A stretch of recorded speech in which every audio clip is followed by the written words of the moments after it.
Well, in today's podcast, I'm talking with Nate Williams. Nate is the community life pastor for Grace Community Church. It's a church outside of San Antonio, and I'm really excited for you to hear about the creativity that Nate and his team brought and how to do ministry during COVID. Check it out. Well, hey, Nate, glad to have you on the podcast. Thanks for joining us, man. How you doing? Jason, appreciate the invitation. Good to connect with you, brother. Likewise. So you're the community life pastor. Explain what that means for you in your day to day. How many hats do I get to put on telling this story? No, so I oversee all of our small group ministries. We call them impact groups, and then also oversee our men's events, men's ministry, women's events, women's ministry, as well as first impressions team. So all the ushers and greeters on a Sunday morning, and then I'm not doing any of that. I manage and oversee our website and keep it from getting hacked as best as possible, and try and make it a good user experience for folks that are checking us out. So you're bored. Right. My family's bored. They're like, "Where are you? And how come you haven't come home yet?" No, it's a good work-life balance. But we stay busy, and it keeps me entertained, getting to do a bunch of different things. So tell me a little bit about Grace Community. Where are you guys located? How big are you? That kind of thing. Yeah, absolutely. We are in Universal City, Texas, which is right outside San Antonio, northeast side of San Antonio. And we've been in existence for a little bit over 20 years. There's probably about 1,200 people that claim us. And then pre-COVID, there was about 425 or so that would show up across three services on a Sunday morning, so that's pretty much who we are. Gotcha. So I heard that you guys have you created like a virtual men's and women's retreats. We did this year, kind of during this COVID thing because of COVID. So talk to us about what that looks like and how did that go? And sure, yeah. So we had. I'm going to glance over here at a wall calendar so that I can make sure I get my dates squared away correctly, but we had a scheduled for the year. We had a men's retreat, a traditional men's retreat. We're going to go somewhere and do what we typically do. Schedule up in May, and obviously that was kind of the height of the lockdown. Mm-hmm. So we didn't want to just ignore the fact that something needed to happen, but we also wanted to respect where we were in the world at the time. So we came up with this idea. Our executive pastor and I were chatting about it, and we just sort of started bouncing ideas off of each other. And we came up with the idea of a virtual retreat. It was awesome. And what guys love doing, more than anything, is competing. So we framed the whole thing around a competition. And so every day, so it was over a 2-week, span. And we started off on a Saturday, and we met out at somebody's property, so we could have a little bit of social distancing, but explain everything and get all of the guys broken down into their teams. And we had about 45 guys that signed up to participate, which is pretty good number. And so amongst the teams, there was assignments that every man had to do every single day. And so there was a Bible study that we all went through. It was the study we did was the 7 Challenges Men Encounter by Vince Miller. So every day they had to do that. We use Right Now Media platforms so they could log in and just watch the videos and have the workbook all printed out for them. Along with the spiritual development, we wanted to do physical development as well, because everybody picked up the COVID-15. And so we've all packed on some pounds that we didn't have at the beginning of the year. So there was a daily exercise regimen that guys had to pick, and we had an old man's track and we had a young man's track, and just to keep it challenging for everybody. And so they had the daily exercise, the daily Bible study, and then there was also something that was more for them to receive that they were assigned to do every day. And so I'm not sure if you're familiar with the 1 Minute Pause app that John Eldridge and the Wild at Heart Ministry has put together. But that app, we had all the guys download it, and it prompts you like at 11:30 in the morning and about 3:30 in the afternoon, to stop whatever you're doing. And there's a little devotional you listen to, and it just re-centers and reorients your heart toward God with whatever's going on. And so with their daily activity, there was on part of our website, we had our event page, but each guy was to log in to the page and then fill out a form and let us know what they had done every single day. And so then points were tallied, and then we kept the log and kept score of everything, and had a winner at the end of it, and it was fantastic. Wow, I love the creativity there. You're thinking outside the box and keeping guys engaged, and right, that's the goal, is right. Keep them engaged and keep them moving and keep them discipling, men. What was the response from the guys that went through this? Sure. So we had halfway through the event, we had a scheduled like large group session. So it was a Zoom. We brought a speaker in and have him give a message to us, which was great. Oh, and then cool. and then we gathered together again at the end of it. Physically, we gathered together as best we could, and had some guys FaceTiming their other teammates if they weren't able to make it. But the response was it was shocking how successful it was. It was because in some ways, you throw spaghetti against the wall and hopefully something sticks, and this was, like, all of it stuck.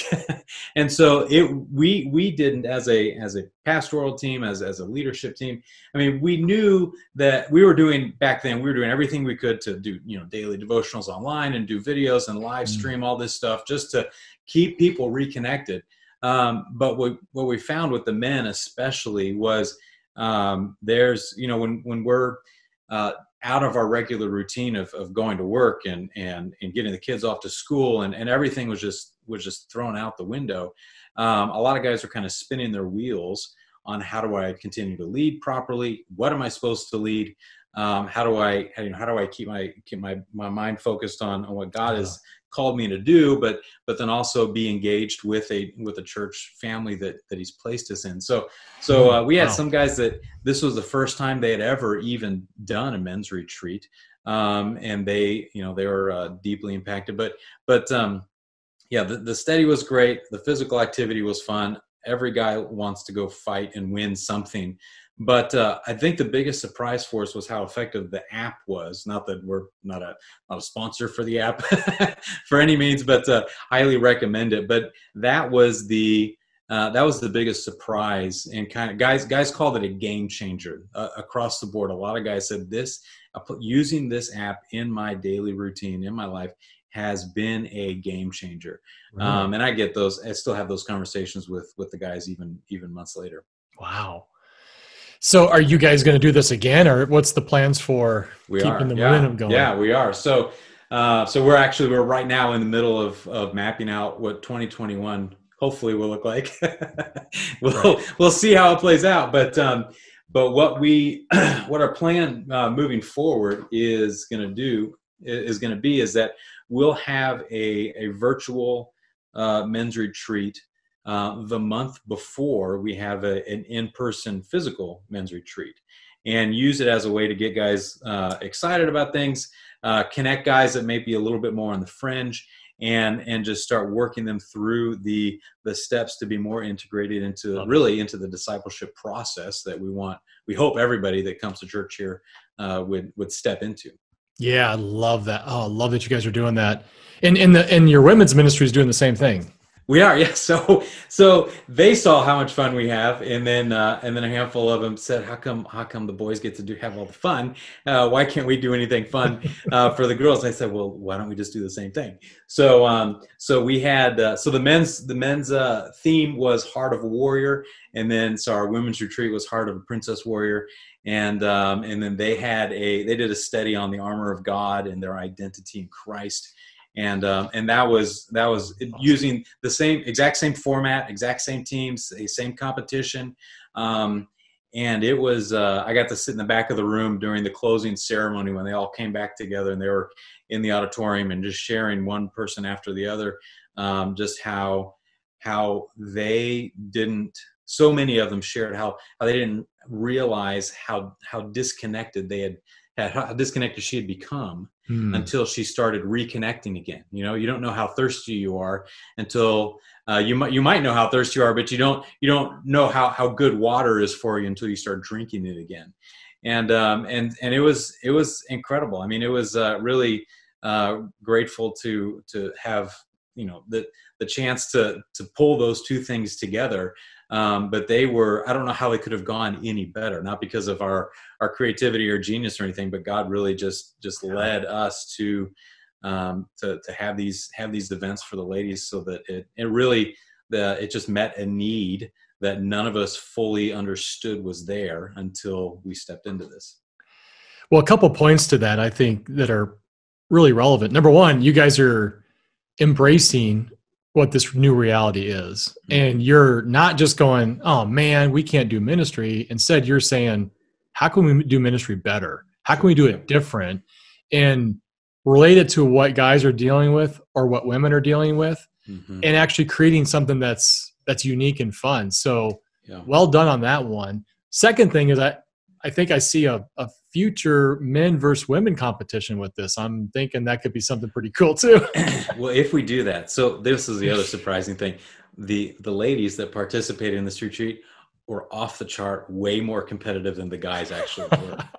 I mean, so yeah, some of them were just like, I mean, because they're logging their scores and their daily activity, and we're sitting here looking at these reports that are getting emailed in. We're like, oh my gosh, this woman is logging miles and miles and miles and miles and miles and running and just doing all of these things. And so that's a great idea, but I don't want to lose. So.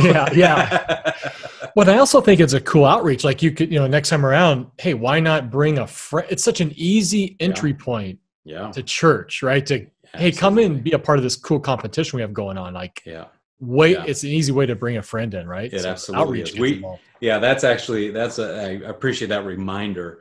We're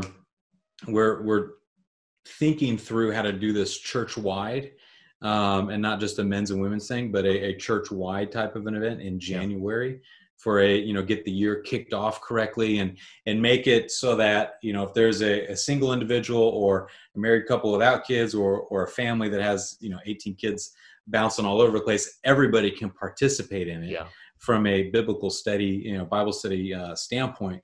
But also what an incredible outreach for for the neighborhood, the block that you live on.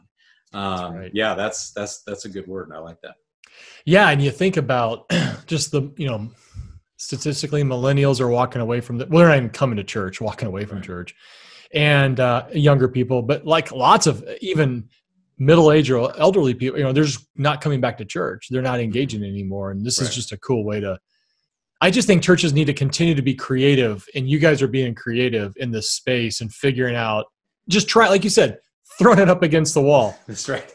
Some stuff's going to stick and some isn't. You kind of hit on something that actually is working and keep developing that. So exactly. I love that heart. Okay.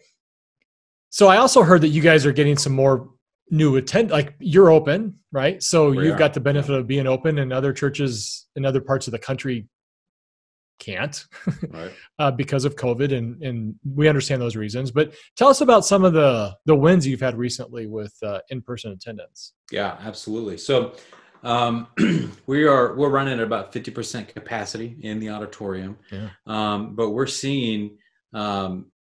consistently seeing guests every single week that are checking us out for the very first time, physically in person. But the common conversation that we're having with them is, I've been going to another church and my church is closed, and I want to worship in person again. It's one thing to log on and participate in a online streaming service, but even though the internet didn't exist when Jesus walked the earth, that's not what the intention was for the church. We need to be with each other physically in the same space. And so we're getting a lot of, we're having a lot of those conversations with new folks there. People want to get reconnected. People want to get reconnected in general across the board in life, period. But we're finding a lot of people want to come back to church. Mm. And you guys are, I think you're experiencing that people are checking you, like they're checking you out Yeah. online Yeah.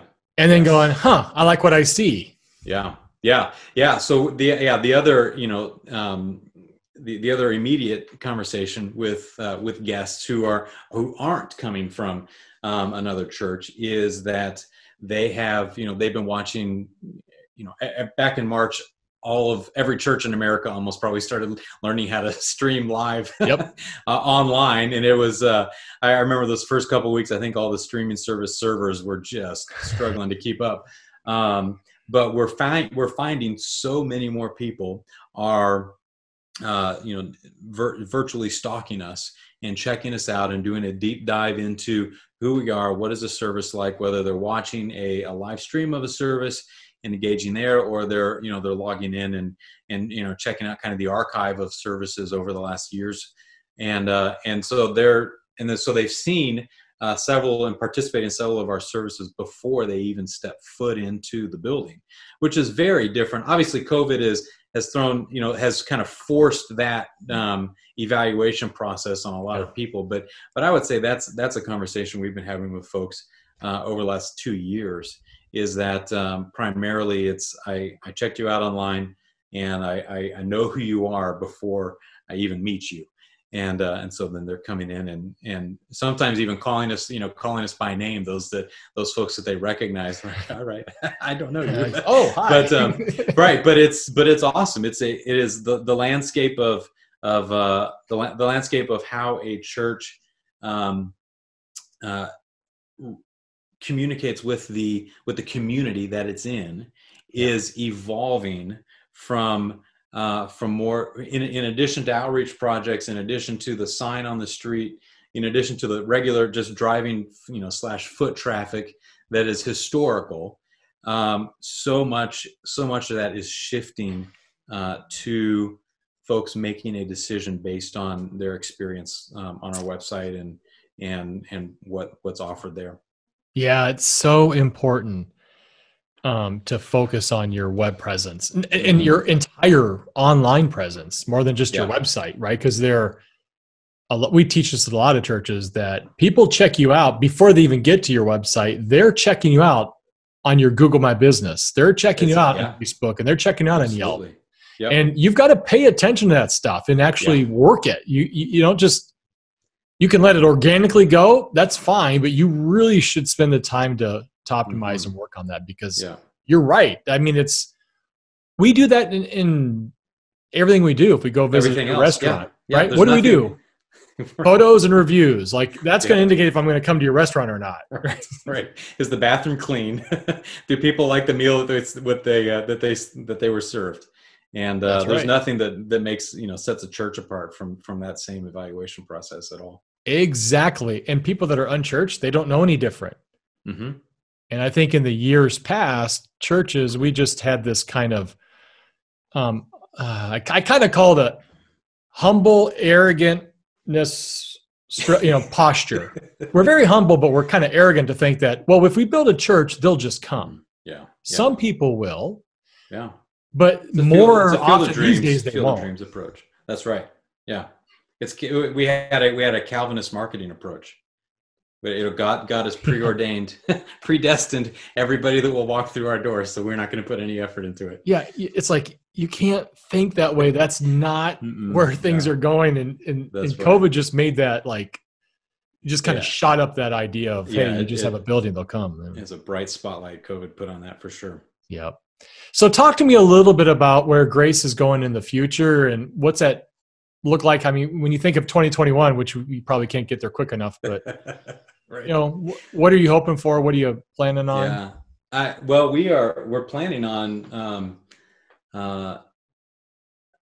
for Christmas, our Christmas themed services are going to be come home for Christmas. And we want people to be responsible for sure. But we want people to come back to the building. The online streaming experience is fantastic. But if folks are going to really engage in the church community, they need to be here in person. So from an evaluation standpoint, from a seeker standpoint, online is king. But from folks that we haven't seen, we see them online and they're engaging with us and we love them and we're reaching out to them. But we want to, as carefully and responsibly as we can, we want to get everybody back into the building, so that we can experience what community is like, actual community. It's like, because it's different in person than it is digitally. So that's one thing. Obviously, we're going to integrate these virtual retreats because they were such a win this year. We have some projects lined up for next year just to optimize our website as a whole, so that all of the traffic that's coming in, we're able to capitalize on it, and we're not seeing so much traffic just hit and then bounce off. We're going to be able to capture more of it and answer the questions that folks are asking from the questions that had led them to even land on our site. So that's a thing. But I mean, we just want to get back to the way things were in 2019. That's baby step. I think that's baby step one. Yeah, I think it's been interesting looking at churches' analytics, and it seems like the COVID effect, the March, April kind of thing is COVID, and it seems like it dropped off a little bit in the summertime. It's starting to come back, and I kind of relate that to, I think that the church, and your church is no exception, did such a great job of pivoting when it needed to, and then you got better at creating an online experience, so much so that you created such a great experience that I feel like, well, gosh, why would I want to go back in person? Because I've got this awesome online experience. I can stay at home, and we were forced to, but we gave people permission watch from home. Exactly. We had to. Exactly. Well, now I think because people have just become accustomed to it. Call it laziness, whatever you want to call it. Maybe people are just trying to be safe, and that is totally understandable. That's part of it. They've got to be safe. But for those other people that can come back, I think we have to be intentional about giving them a reason to come back. So I love your idea and I think every church should try to use Christmas as an opportunity, if you can, to come under one roof safely and worship corporately, and start to get that mindset to the people, the families in the new year. Make that more of your habit. Right. I agree with you going back to 2019. Yes. But I think we want to look at more engagement from the church, because probably your church is no exception, but we see across the country, like 1.5 to 1.7 times per month a family will go to church. Right. So I think if we could use digital tools to increase more engagement during the week, plus either they're watching online or they're in person, brings a much better picture, I think, from a discipleship standpoint and a building up the family kind of standpoint. Yeah. So something we've noticed. I mean, my family and I have experienced it just in the street we live on. When you're during the lockdown, you engage with your neighbors a lot more than you typically would, because people are out and they're wandering around and trying to put a semblance of what life is supposed to look like. But there's been, in our neighborhood, there's been a closer knit effect just because of this shared experience that we've all gone through. And so how do we best equip the church to take missions, the paradigm of missions, take it from the ends of the earth to the end of your block, and connect with the people that are right in front of you and right next to you and right around you. And even though these are odd, strange times, that I think is the biggest ministry growth opportunity that's facing us for next year is reframing, because nobody's going out of the country next year. I mean, unless they really, really, really have to. I think they'll still, international travel will still be pretty tamped down. But reframing what missions is going to look like, and how we engage and capitalize on this relationship capital that we have with our neighbors that has been built up throughout 2020. So Yeah. as a look forward thing, that's some low hanging fruit that I'm hopeful we can pluck. Yeah. Totally agree. So you guys use missional marketing. How's that been, and what's been a result of that? Yeah, missional marketing is fantastic. We love the dashboard with all of the data and all the stats and all of the just getting the granular into the weeds of where our traffic is from and what brought it to us, and has really, I think one of the things that's done from a paradigm shift internally is it's taken our view of our website from a communication platform to internally to the congregation, to a communication platform to everybody that's viewing, checking us out, and coming to our page every month. We have thousands and thousands of people who are coming to our website for the very first time every single month, and just working with you guys has helped us have some brutally honest, critical thought conversations with ourselves on how do we there's tons of people that are showing up. How do we channel that traffic in such a way as to capture it, answer the questions that they're asking, and then hopefully be able to keep the conversation going so that one day we may actually see them walk in the door. Yeah, I love it. That's what you just said there is kind of like the heartbeat of us, but it's the heartbeat of you.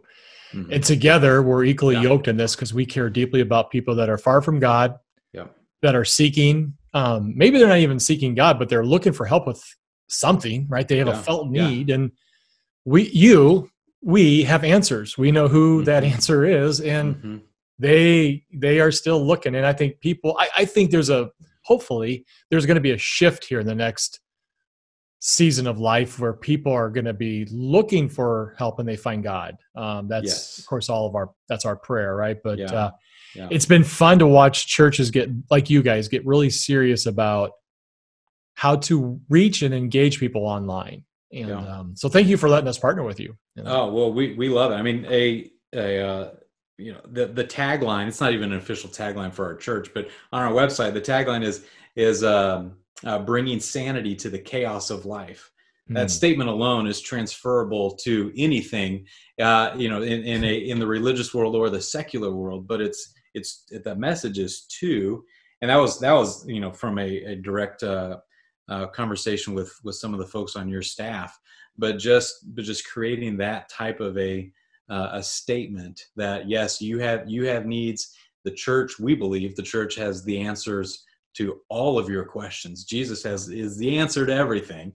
And then if you're whatever you're going through, we want to walk with you through it.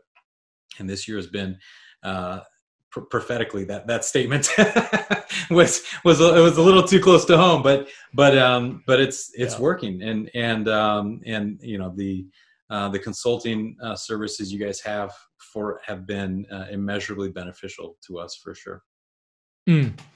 Cool. Well, Nate, thank you for, first of all, thank you for your heart in serving your local church, serving God in that space, and using your God-given abilities, wearing so many hats that you wear. That's not like new news to anybody who works in a church. We all had to wear multiple hats, and that's okay. It's ministry. But I appreciate your heart and your posture for serving. And thanks for sharing some ideas here that our listeners can kind of tune into. Maybe you guys could take that church to your leadership to talk about how you could do a virtual men's or women's ministry event. Listen to Nate and Grace Community and what they're doing, and you rip it off. Go check them out. Call Nate directly and ask him. Please do. Yeah, we're discovergrace.church is our website, and it's not too hard to find my contact information on there. Anybody that would like to talk through how to do these, I think it is it's an easy thing these virtual events are easy to pull off, incredibly effective, and they really meet a need for a lot of us. But Jason, I appreciate the conversation, man, the chance to connect with you here for a few minutes, and really appreciate all the work that Missional Marketing is doing. Yeah, my pleasure. All right. We'll talk to you soon, bud. All right, buddy. Take care. Yeah, bye. Well, Nate, thank you for that input. Man, that's good stuff. I am so glad that you guys didn't decide just to kind of hold your head low and go, well, I guess we can't do anything because of COVID. No, you did something different. You got creative and you thought, what if we could do this? And then you went and did it and you stuck it up against the wall and it stuck and it worked. Way to go. Church, we can learn from this. If you're not sure what to do, call Nate. Ask him. They got some really good ideas at that church. And doing a men's ministry event or a women's ministry event that's very low key, just easy to do, but yet it still connects people. What a great opportunity to not only engage your people at your church, but make it an outreach, right? We were talking about that offline, Nate and I were. And we were saying, you could actually advertise this in like Google Display Network or Facebook or YouTube or Instagram. And you could actually run a campaign to invite guys around your community to come participate, right? They land on your website. They can learn all about this competition. How cool is that? Easy stuff to do. And so I just encourage you to go that route, right? Learn and adapt and change. So if you want to talk to us about that, love to talk with you about that and how you can actually reach more people outside your church during the season. Until next time, God bless. We'll talk to you soon.